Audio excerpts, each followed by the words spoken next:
The term high voltage usually means electrical energy at voltages high enough to inflict harm on living organisms. Equipment and conductors that carry high voltage warrant particular safety requirements and procedures. In certain industries, high voltage means voltage above a particular threshold. High voltage is used in electrical power distribution, in cathode ray tubes, to generate X-rays and particle beams, to demonstrate arcing, for ignition, in photomultiplier tubes, and in high-power amplifier vacuum tubes and other industrial and scientific applications. Definition. The numerical definition of high voltage depends on context. Two factors considered in classifying a voltage as high voltage are the possibility of causing a spark in air, and the danger of electric shock by contact or proximity. The definitions may refer to the voltage between two conductors of a system, or between any conductor and ground. In electric power transmission engineering, high voltage is usually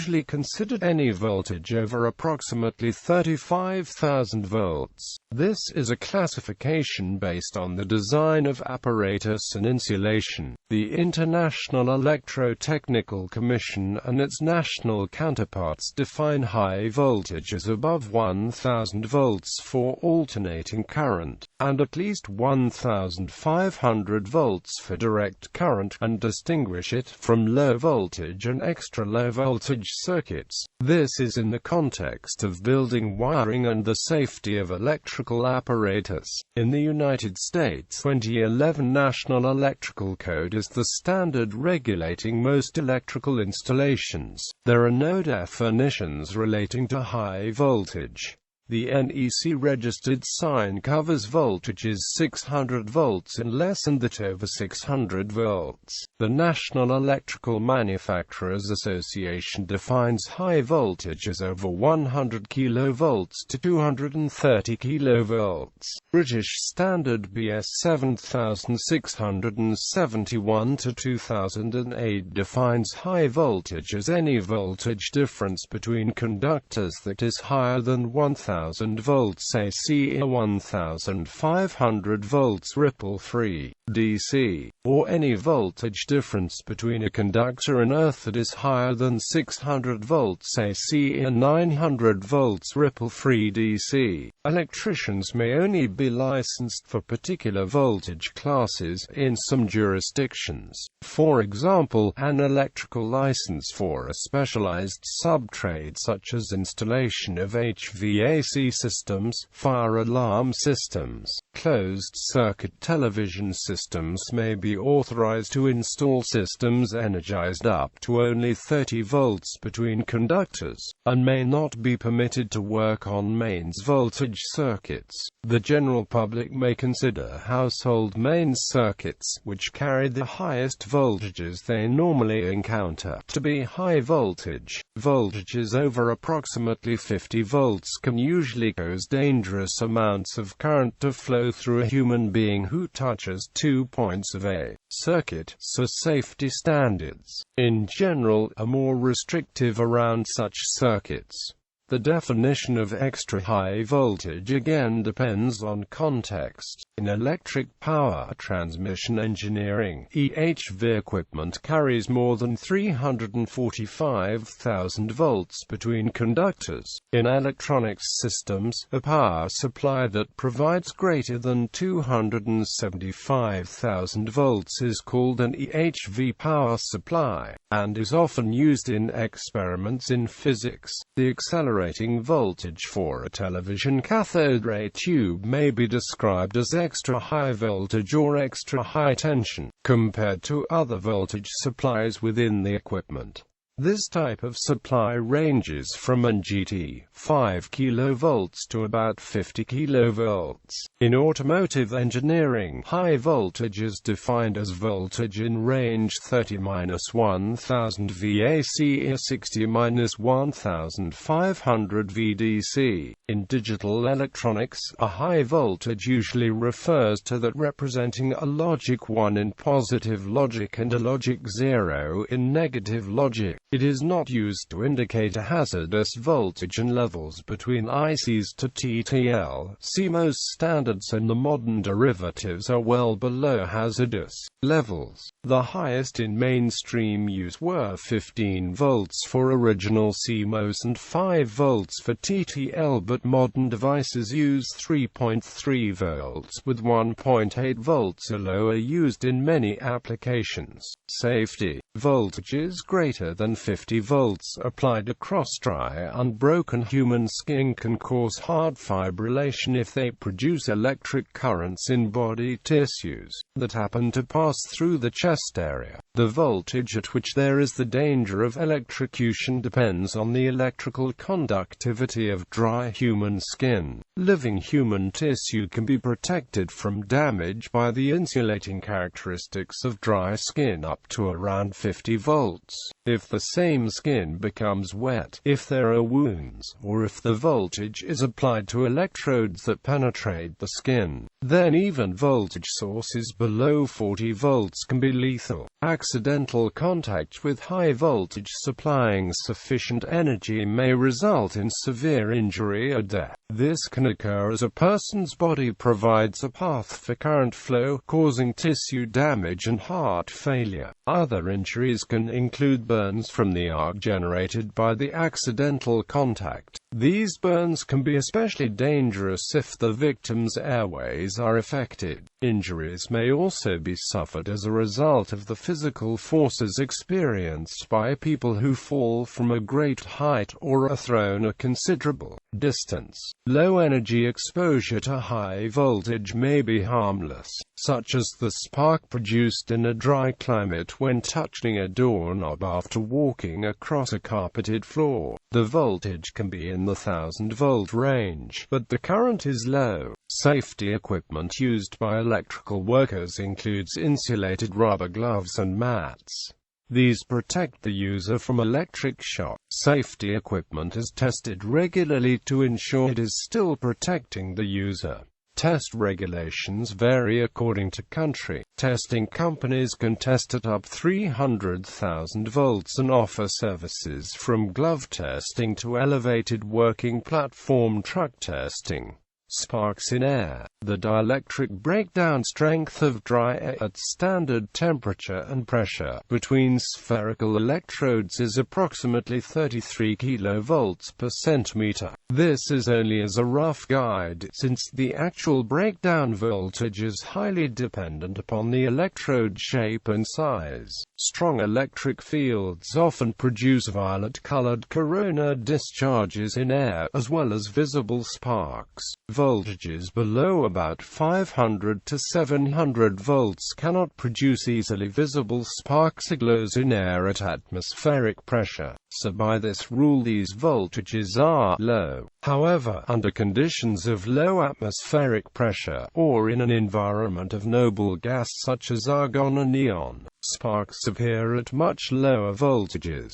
500 to 700 volts is not a fixed minimum for producing spark breakdown, but it is a rule of thumb. For RTSTP, the minimum spark cover voltage is around 327 volts, as noted by Friedrich Paskin, while lower voltages do not, in general, jump a gap that is present before the voltage is applied. Interrupting an existing current flow with a gap often produces a low-voltage spark or arc. As the contacts are separated, a few small points of contact become the last to separate. The current becomes constricted to these small hot spots, causing them to become incandescent, so that they emit electrons. Even a small 9 volts battery can spark noticeably by this mechanism in a darkened room. The ionized air and metal vapor form plasma, which temporarily bridges the widening gap. If the power supply and load allow sufficient current to flow, a self-sustaining arc may form. Once formed, an arc arc may be extended to a significant length before breaking the circuit. Attempting to open an inductive circuit often forms an arc, since the inductance provides a high-voltage pulse whenever the current is interrupted. AC systems make sustained arcing somewhat less likely, since the current returns to zero twice per cycle. The arc is extinguished every time the current goes through a zero crossing, and must reignite during the next half cycle to maintain the arc.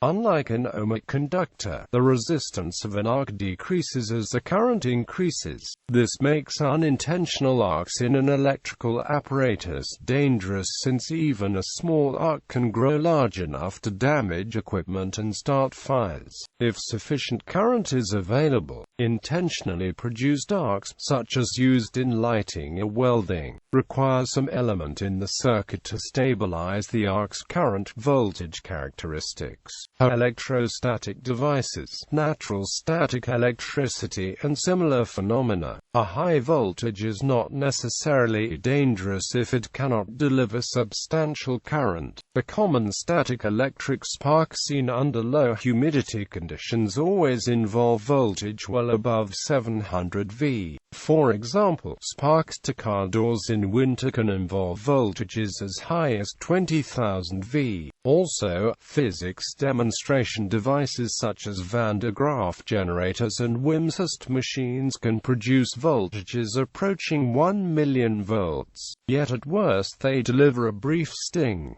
That is because the number of electrons involved is not high. These devices have a limited amount of stored energy, so the average current produced is low and usually for a short time, with impulses peaking in the amp range for a nanosecond. During the discharge, these machines apply high voltage to the body for only a millionth of a second or less. So a low amperage current is applied for a very short time, and the number of electrons involved is very small. The discharge may involve extremely high voltage over very short periods, but, to produce heart fibrillation, an electric power supply must produce a significant current in the heart muscle continuing for many milliseconds, and must deposit a total energy in the range of at least millijoules or higher. A current of relatively high amperage at anything more than about 50 volts can therefore be medically significant and potentially fatal. Tesla coils are not electrostatic machines and can produce significant currents for a sustained interval, although their appearance in operation is similar to high-voltage static electricity devices.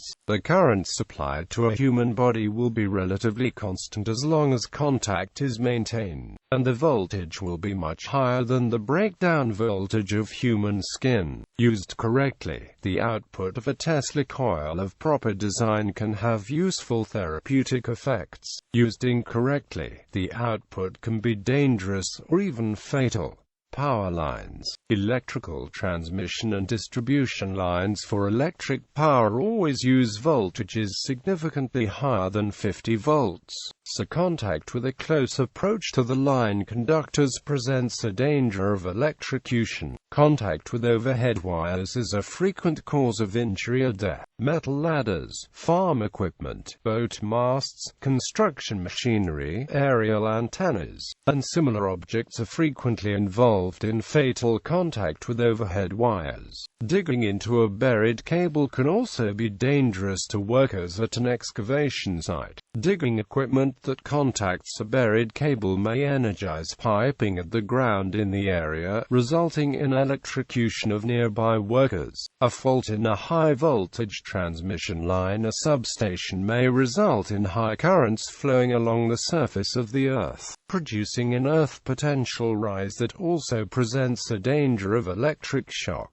Unauthorized persons climbing on power pylons or electrical apparatus are also frequently the victims of electrocution. At very high transmission voltages, even a close approach can be hazardous, since the high voltage may arc across a significant air gap. For high voltage and extra high voltage transmission lines, specially trained personnel use live line technique to allow hands-on contact with energized equipment. In this case, the worker is electrically connected to the high voltage line but thoroughly insulated from the earth so that he is at the same electrical potential as that of the line. Since training for such operations is lengthy and still presents a danger to personnel, only very important transmission lines are subject to maintenance while live. Outside these properly engineered situations, insulation from Earth does not guarantee that no current flows through Earth, as grounding or arcing to ground can occur in unexpected ways, and high-frequency currents can burn even an ungrounded person. Touching the transmitting antenna is dangerous for this reason, and a high-frequency Tesla coil can sustain a spark with only one endpoint. Protective equipment on high-voltage transmission lines normally prevents formation of an unwanted arc, or ensures that it is quenched within tens of milliseconds. Electrical apparatus that interrupts high-voltage circuits is designed to safely direct the resulting arc so that it dissipates without damage. High-voltage circuit breakers often use a blast of high-pressure air, a special dielectric gas, or immersion in mineral oil to quench the arc when the high-voltage circuit is broken. Arc flash hazard. Depending on the prospective short-circuit current available at a switchgear lineup, a hazard is presented to maintenance and operating personnel due to the possibility of a high-intensity electric arc. Maximum temperature of an arc can exceed 10,000 Kelvin, and the radiant heat, expanding hot air, and explosive vaporization of metal and insulation material can cause severe injury to unprotected workers. Such switchgear lineups and high-energy arc sources are commonly present in electric power utility substations and generating stations, industrial plants and large commercial buildings. In the United States, the National Fire Protection Association has published a guideline standard NFPA 70E for evaluating and calculating arc flash hazard, and provides standards for the protective clothing required for electrical workers exposed to such hazards in the workplace. Explosion hazard. Even voltages insufficient to break down air can be associated with enough energy to ignite atmospheres containing flammable gases or vapors, or suspended dust. For example, hydrogen gas, natural gas, or petrol, gasoline vapor mixed with air can be ignited by sparks produced by electrical apparatus. Examples of industrial facilities with hazardous areas are petrochemical refineries, chemical plants, grain elevators, and coal mines. Measures taken to prevent such explosions include intrinsic safety by the use of apparatus designed not to accumulate enough stored electrical energy to trigger an explosion. Increased safety, which applies to devices using measures such as oil-filled enclosures to prevent sparks. Explosion-proof enclosures, which are designed so that an explosion within the enclosure cannot escape and ignite a surrounding explosive atmosphere. In recent years, standards for explosion hazard protection have become more uniform between European and North American practice. The zone system of classification is now used in modified form in U.S. National Electrical Code and in the Canadian Electrical Code. Intrinsic safety apparatus is now approved for use in North American applications. Toxic gases. Electrical discharges, including partial discharge and corona, can produce small quantities of toxic gases, which in a confined space can be a serious health hazard. These gases include ozone and various oxides of nitrogen. Lightning. The largest scale sparks are those produced naturally by lightning. An average bolt of negative lightning carries a current of 30 to 50 kA, transfers a charge of 5 coulombs, and dissipates 500 megajoules of energy. However, an average bolt of positive lightning may carry a current of 300 to 500 kA, transfer a charge of up to 300 coulombs, have a potential difference up to 1 gigavolt, and may dissipate 300 gigajoules of energy. A negative lightning strike typically lasts for only tens of microseconds, but multiple strikes are common. A positive lightning stroke is typically a single event. However, the larger peak current may flow for hundreds of milliseconds, making it considerably hotter and more dangerous than negative lightning. Hazards due to lightning obviously include a direct strike on persons or property. However, lightning can also create dangerous voltage gradients in the Earth, as well as an electromagnetic pulse, and can charge extended metal objects such as telephone cables, fences, and pipelines to dangerous voltages that can be carried many miles from the site of the strike. Although many of these objects are not normally conductive, very high voltage can cause the electrical breakdown of such insulators, causing them to act as conductors.